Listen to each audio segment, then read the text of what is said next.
Good to have you all here. Welcome to the first breakout session, Building the Right Team for You.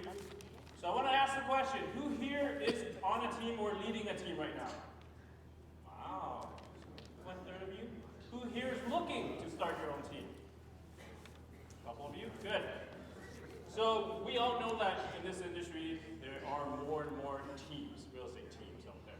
And that's why when we were thinking about breakout sessions and things like that, it's like, you know what? Let's give the ones that are having an existing team or wanting to start a team some tips. And there's nobody best than learning from the best, obviously. So today we have two panelists. The first one is from Calgary, Alberta, and he's one of the biggest, largest team in the RE/MAX system. And we got a good mix. So, and the other team leader is from Victoria, and he leads one of the diamond team and also one of the top teams in the smaller team size category. So just so that you guys get a both kind of large team and a small team mix. So,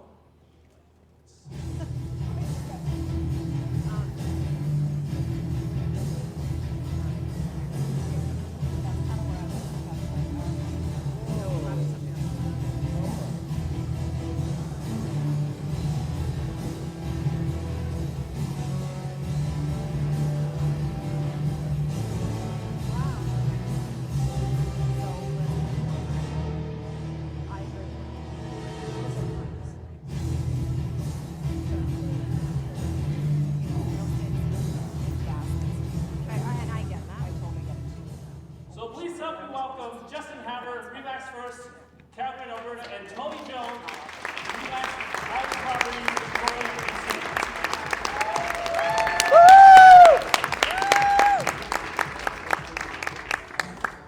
By the way, these guys didn't know I used their photos. I just kind of grabbed it online, and those weird ones that never asked for permission.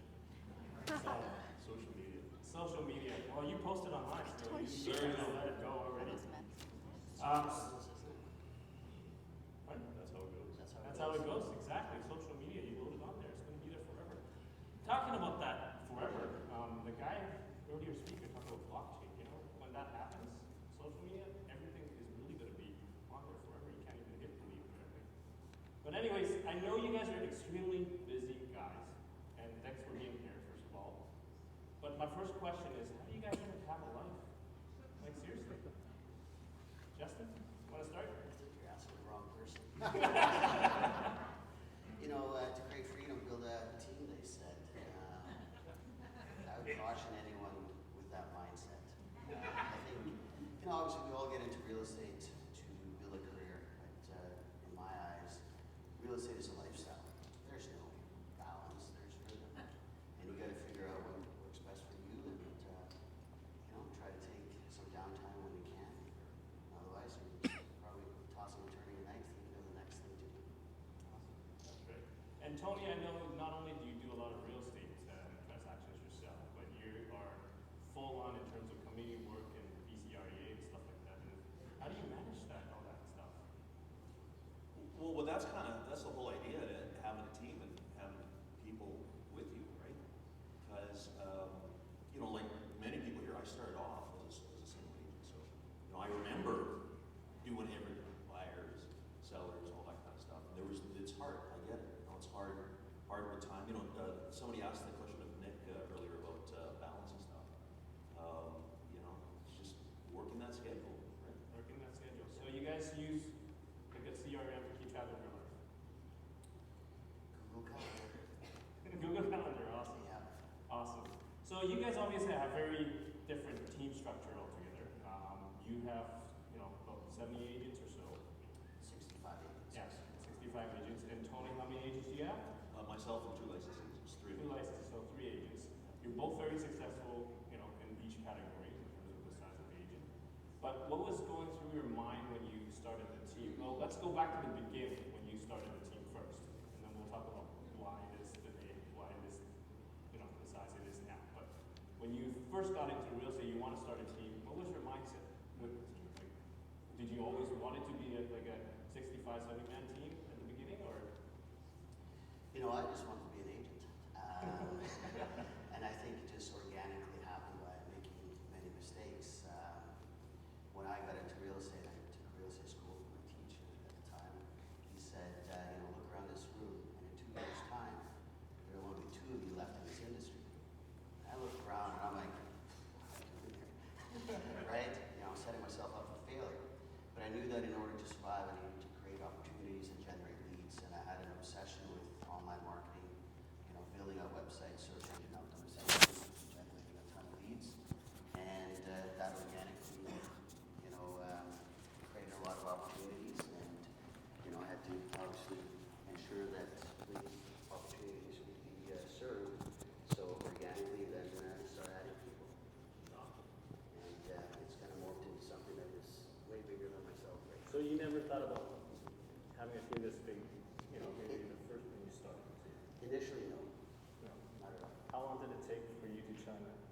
Well, it's interesting. When I was generating all these opportunities, I was, having referral partners in the brokerage where we used to be prior to Remax, and rising the ranks in that brokerage rather quickly because we're obviously selling a lot of houses.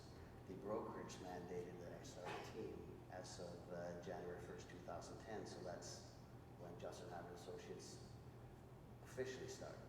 Right. And again, networking at events like this and collaborating with other agents and really just learning how to structure your business and how to take advantage of all these opportunities, and the collaboration with your peers is probably one of the most meaningful things that has contributed to my success. Awesome. Tony, you obviously run a very different team structure. You started the team in 19... No, it's 2004. 2004, I think it is. 2000. Yeah. Well, I've been licensed since 1991, so I mean, I was on my own again, like as a solo agent for a long time, and it was a coach. So I was getting coached at the time, and my coach is the one that said, "You got to build." I didn't want to build a team actually, because I was good at the paperwork and all that stuff, and things were falling between the cracks. But it just seemed like a good idea at the time. And the first hire was the assistant. Many of us have assistants now, right? Even solo agents. But we were the first in Victoria to have a buyer agent. In fact, Oh. yeah, to the point where Wayne Schrader, he didn't know, how to deal with a buyer agent because nobody else in Victoria had that model, right? So he asked around in the Remax system. This is the biggest thing, that you don't need to be creative to create your own team system because other people ahead of you have done it, right? There's people all over that have built teams, and it's not a unique situation. All you got to do is just follow the right people who have a model that you like. Right, exactly. So let's kind of talk a little bit about the system you guys have in place. With many teams, it's very, very different than an individual, where you kind of track your own thing, you do everything yourself and things like that. But with a team, you really don't have to do everything like that. And sometimes it's hard for someone that's an individual to get out of that mindset and actually be managing other people and delegating tasks and things like that and growing, the team itself. But what kind of system or platform or anything like that do you guys use or to handle, delegating stuff and making sure everything's done right and things like that? Tony, we'll start with Tony. Well, you need a good CRM. We transitioned from Top Producer to Follow Up Boss a few months ago, and it's been good. It's been great. We were talking about calendar and schedules and all that. Very important, obviously. We communicate as a team, and again, it's a small team. So there's 3 licenses, and I have 3 admin, and we basically communicate on WhatsApp. I was going to say we use Boosh, but anyways. Sorry. We can joke about that a little bit. Come on. The reality is, I think, first and foremost, if you're going to have a team, you need to surround yourself with people that are better than you and that are smarter than you, and learn to also delegate.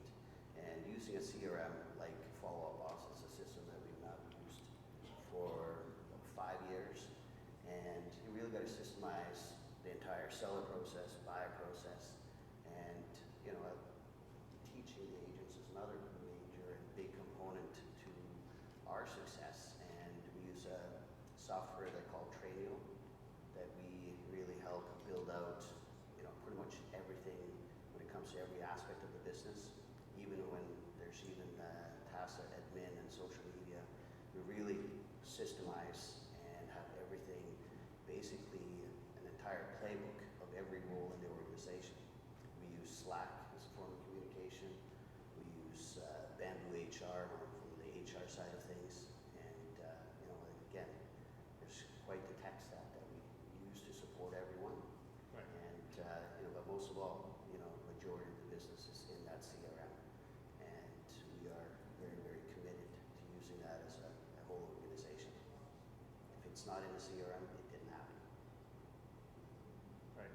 And speaking of CRMs, and I think there were some numbers that we talked about this morning that not many people actually use a even though there's all kind of talk about it, but the actual adoption rate is less than 20%.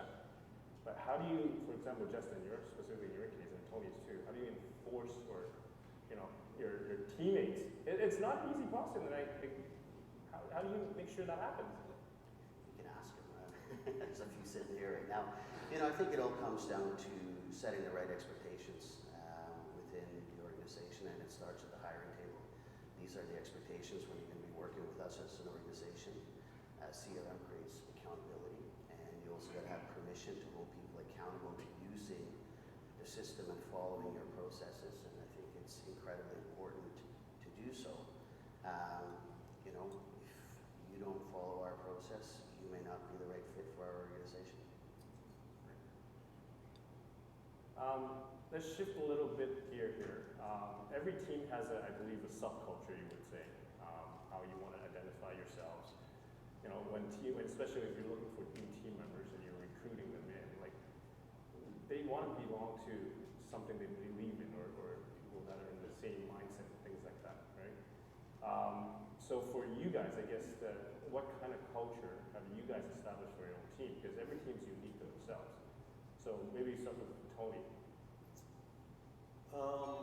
As you mentioned, and people here who know me as well too, like I spend a lot of time in the community, so and I often joke that I'm only a part-time realtor because the rest of the stuff is out there doing stuff, and whether it's local or provincially or nationally. I was just in Ottawa at the Korea Pack Days, on the way over here.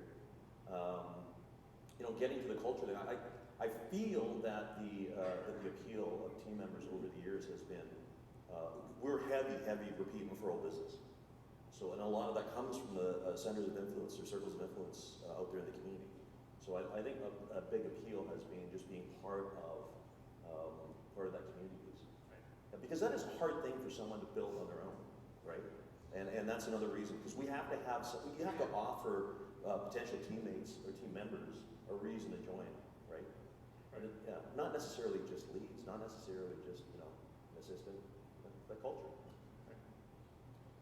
And I think, culture is not something that we created, it's something that the people within the organization create, by making sure that you select the right people that join your organization. And, the beautiful part about watching a culture evolve is how they will self-police the culture itself, hold each other accountable, and then also the contribution, whether it's contributing to each other, helping them out.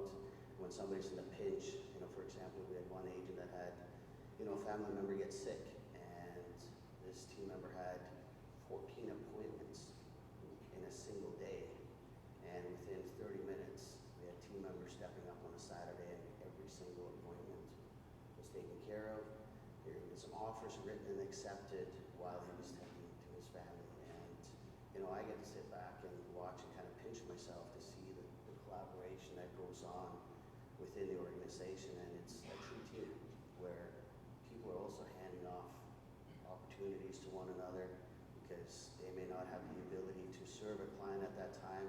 They say, anybody want this opportunity, and they hand it off with no expectations. And it's a very giving culture as well. Obviously, everybody, big supporters of CMN. We also support other local charities, including the Legacy Play Society, which is a organization that supports first responders, which is, means a lot to all of us. We even have some former police officers on our team as well. Oh, awesome. Which, they make actually pretty decent agents. That's awesome. So a lot of these, I guess community or charity activities do bond team members together. And you've obviously a big donor for CMN over the years, and you will continue to do so, I'm sure. But Tony, too, yourself, you do a lot of the community work. Has this kind of helped with your team culture too, or? Not from the context of the team participating in. I mean, we all have our own designated. Daniel's got a couple of groups. Megan's got a couple of groups. So I can't say directly. It is just it's the culture that we have within our little team. I spent a lot of time. I was the co-chair. Well, first of all, I was the president of our real estate board back in 2008. And it's a reminder to any of you guys, if you haven't served on organized real estate in your community, go do it, because it is some amazing stuff, right? Not only that, but we as REMAX, culture of networking, it just expands your bubble to other boards and other communities and stuff like that. So get involved in organized real estate. I became the president back in 2008. As a result of that, I got involved in things like the Greater Victoria Coalition to End Homelessness. So I got into the homelessness, Heart to House community stuff, which is really odd, because when you think about it, it's not really directly related to what we do in real estate. But what it did is it opened doors and introduced me to people like deputy ministers and the politicians and all that kind of stuff. So it makes life fun, right? It makes life fun. Yeah, and it's hard to do that stuff if you don't have a team. People picking up for each other. Right? Right. And you both really enjoy doing all that stuff. It's a big part of who we are, right? Exactly. Giving back to the community. And I think you need to enjoy what you do, not only the real estate side of things, but the community side of things, because what we see, and I've talked to a lot of realtors too, and they just get burned out just because focusing on the real estate side of things, right?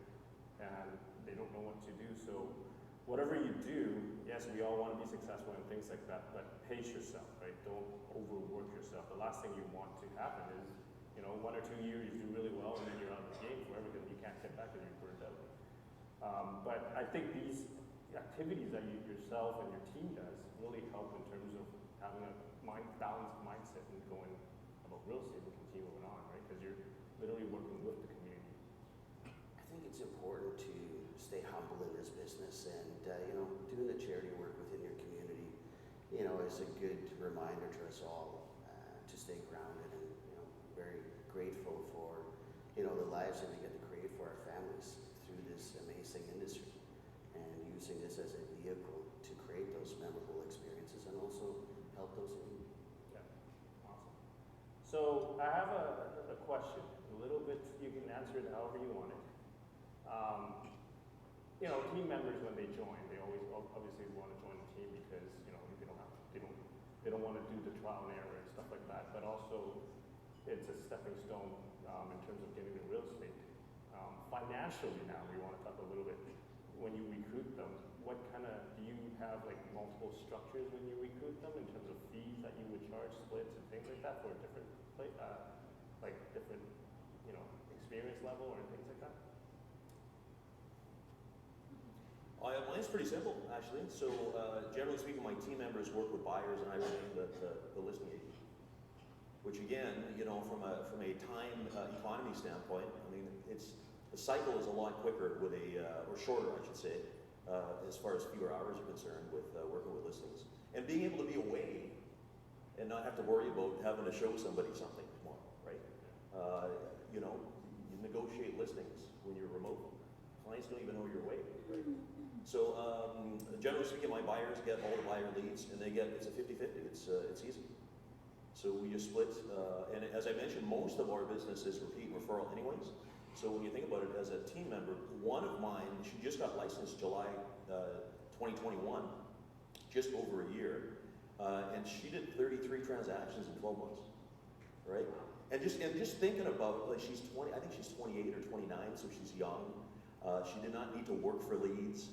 Very good at what she does, and it's a nice connection. Right? But to think about getting somebody brand new into the business, hitting the ground running, and getting the privilege of experience in a short time. Right. Justin? We have a pretty complex system in some regards, but everybody, whether you're brand new or experienced, everybody has the same opportunities, the same structure. I've learned through my failures that the best thing is to have everyone treated the same. And we have agents with 16 years experience, 12 years experience, 26 years experience. Actually, my own realtor before I got in the business is on our team. And for new agents that come onto the team, everybody goes through the same onboarding process, the same training. If an agent has the fire in the belly or the drive, it's not uncommon for agents to sell between 40 and 60 homes in their first year. And we have agents that close in on 3-digit transactions in a year. And we have a system where they can work on their own business, where there's a more favorable split to them, or if they can work on the team-generated business, there's a team split on it. And they're also rewarded by level of production, so they're motivated to, close more opportunities in a year, and they get compensated more.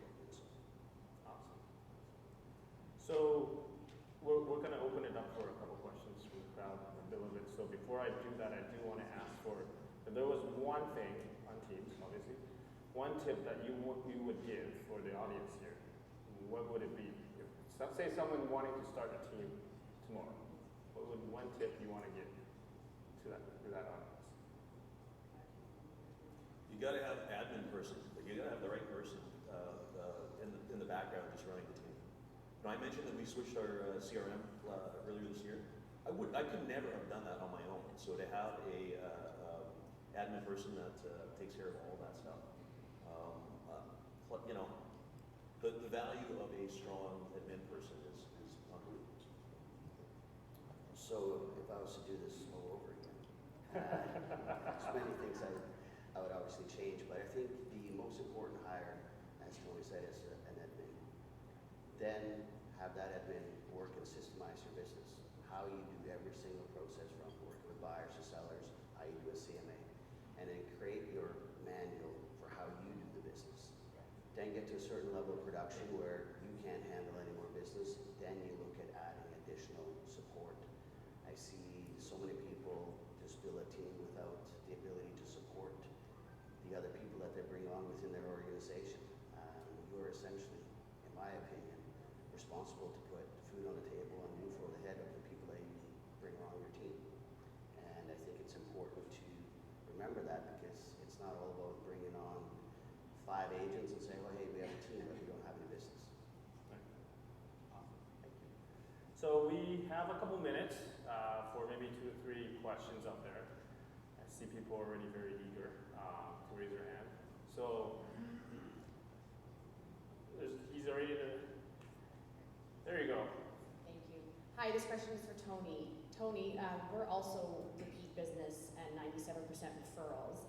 So when somebody comes back who used you personally, how do you pass them off to one of your team members, and follow up? Have you ever had any pushback? Great question. I mean, that's a big concern, right? So for us, when we make the decision, and again, I'm the listing agent, the question is sort of like when you sell somebody's house and they become a buyer, right? It's pretty easy because, we explain from the very outset how the team works, the importance of delegation, how certain team members have certain tasks, how she's much better at it than I ever was, right? So they get it, right? My biggest concern actually was when my first buyer agent left, because all the time that the buyer spends with that buyer agent kind of makes you wonder, who are they going to call when they want to resell their house, right? And as it turned out, most of them called me back years afterwards, because as it turns out, it's not, the person's important, that's true, right? But the reality is the customer wants the service and they want your process and system. So I think sometimes we have to get out of our head the fact that they need us or they want us. Right? But the other thing too is making sure that they know that I'm always around. It's not like we're passing them over to an underling, right? It's all part of the system. Justin, you mentioned that you surrounded yourself with people that are smarter than you and better than you. How did you cope with that mentally? I mean, that could freak out a lot of people. Oh, it's a lesson every day, really, learning to let go. And but the reality is that in order to elevate, you need to learn to delegate. And it is obviously when you run a team and it's your name, your face. And I joke around, I say I'm the mascot in some cases. You're basically transferring trust to your partners. And it takes time, and it's something that we all need to learn at one point or another if you want to grow, is to let go. And it's okay to let people fail as well, because that's a great learning and teaching opportunity. Right. And I guess nobody can really do everything themselves, right? And you always have to rely on different talents, and especially when you have team members. You know, delegate the work for them, and that's what you need to do. And you know what, you go further with a group of great people around you. Success alone is a pretty empty feeling. Absolutely. Well, Hi. Would you be willing to share the checklists or templates for the administration that you had before you started bringing the team members in for organization? For myself, sorry, say that again. Like you have sort of the duties list for the administration so that they're able to service your agents. You know, it's all embedded into a software, so it's not a Okay. checklist per se. Okay. And It's not like a contractual thing that lists their duties like specifically so that there's no discrepancy later on. you know, it's what's important is that you build this for your organization, and before you actually hire somebody on, what I recommend you do is you build a seat in the organization that you want to fill. Yeah. And it's important that you capture about 80% of their responsibilities in that list, Yes. right? Real estate is, it's no rocket science. No, I just feel that like sometimes if there's a lack of clarity, there can be, oh, I'm not responsible for that. You didn't tell me that. And being new, you would have a more detailed one than I would. But it's also your responsibility if it's within your organization, right? Exactly. So then you gotta go and look back at, did you explain it, and were you detailed in what the responsibilities And are? that's what I'm saying is, as someone new, having an organized list of that. Yeah, That I might be missing stuff because I'm new. yeah, connect with me after. Okay. And just keep asking. Keep One asking. of the things for Tony, now, with the lack of limited dual agency, how do you deal with your buyer leads coming in, and what sort of referral system are you using with out-of-team agents Yeah. for percentages Yeah. and working? Yeah, so my last question is kind of BC based, of course, because we banned dual agency 2018, so you can't sell your own listings in British Columbia. So the question is, what happens if, for instance, and it just happened last week, one of my team members has a buyer that is interested in one of our listings. Kind of interesting, actually. So that one in particular was a referral from another town, also in BC. And what ends up happening is you have to sever, as you know, you sever your relationship with one of the two parties. And we had the referring agent who's also in BC write the deal, right? Yeah. So there's ways around it, right? Or connecting with other agents in town. You know, that whole yeah.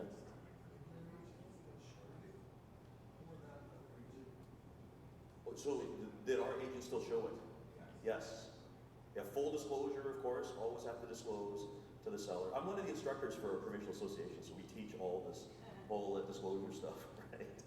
So you can ask Tony after we come back down. Tony can give you some tips on that one. So, any more questions? We'll take one more. Just a question on the revenue sources. What are your two big revenue sources, like the two that bring in the most money for both you? See the circle of influence, 33%, past customers, referrals, 33%, and realtor referrals, 22%. Yeah. Online. Really?